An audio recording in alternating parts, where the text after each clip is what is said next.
you might be wondering why I've bothered to dress up for Halloween since I can't go anywhere during this pandemic. But truth be told, I've been dressing up for the past 3 years just to take selfies alone in my apartment and binge eat bags of candy I bought from Target. So I figured, why make this year any different? Fall is without a doubt my favorite season of the year, and Halloween is a big part of it. I love the abundance of pumpkins, the excuse to wear only black, and of course, the horror movie marathons. However, there is one part of the holiday season which I have never cared for, and that's haunted houses. My very first experience with haunted houses was at the tender age of 3 when my family visited a local farm around the Halloween season. My mom wanted to check out the haunted house attraction that was set up in a barn and led me inside with her. My only memory from this experience is stepping into a room with overwhelming static noise and a strobe light. When my mom tried to pull me alongside her, I was so terrified of continuing further that I broke away from her, lied down on the floor, and cried. After I was carried out to safety, I promised myself that I would never forget the terror I witnessed that day, and so I swore off of haunted houses for the rest of my life.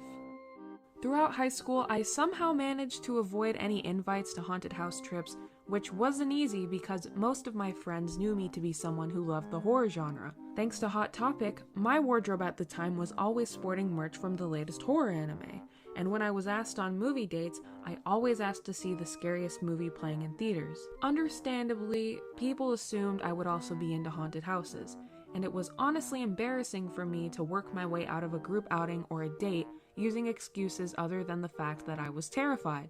Hopefully some of you will be able to empathize with me on this, but the concept of haunted houses is just not something that I find enjoyable.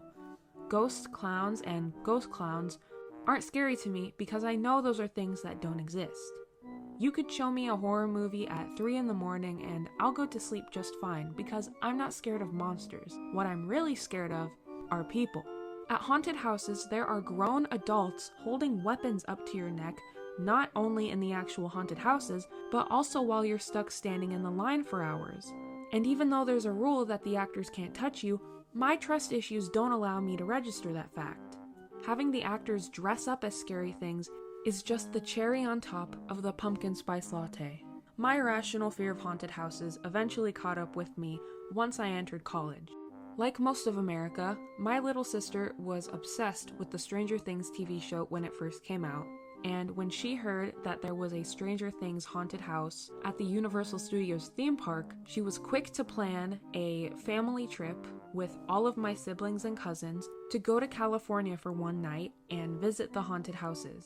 By the time my sister came to me with this plan, everyone else in my family had already agreed, and being the oldest of the group, I obviously felt obliged to go along. Thankfully, my sister had shown me some of the video walkthroughs people from the previous year had taken, and after seeing those, I started to feel a little more confident about what to expect, and decided to book my ticket.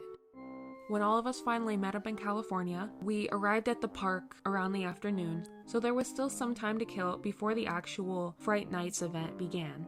We didn't end up going on too many rides because most of them had lines that were over an hour long and we only had about 1 hour left in the park. So we ended up spending most of our time just walking around, avoiding the sun, and making dinner plans. As we were walking out of the park to leave, we noticed an attraction with no line, so we decided to all jump in. We quickly realized that we had walked into an attraction that was themed for The Walking Dead. It was kind of like a haunted house where you walk through a bunch of different themed rooms from the TV show, and of course, adult actors jump out at you, scream at you, yell at you, and just make you very, very uncomfortable. I was so nervous and afraid to move forward. I had to hold on to my sister with what she refers to as the grip of death, but we made it out of there, and I felt fine, and even more confident that I was going to be able to tackle what was coming later on that night. So we left the park, ate some burgers, came back, waited in line for a bit. I was handed a cute little wristband, and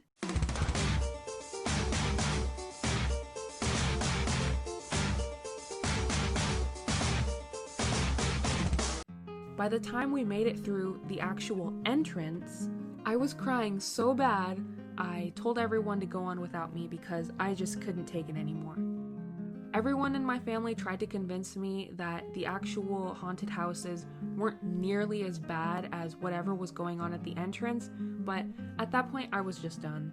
I do kind of regret not going into any of the themed haunted houses, especially the Stranger Things one, because I did pay for a ticket to come there after all, so it did kind of feel like a waste of money, but my safety was much more important to me in that moment, so I feel like I made the right decision. I definitely won't be making any plans to return to any haunted houses, and I hope none of you are planning on visiting haunted houses this Halloween, because if anything's scarier than a haunted house, it's visiting a haunted house during a pandemic.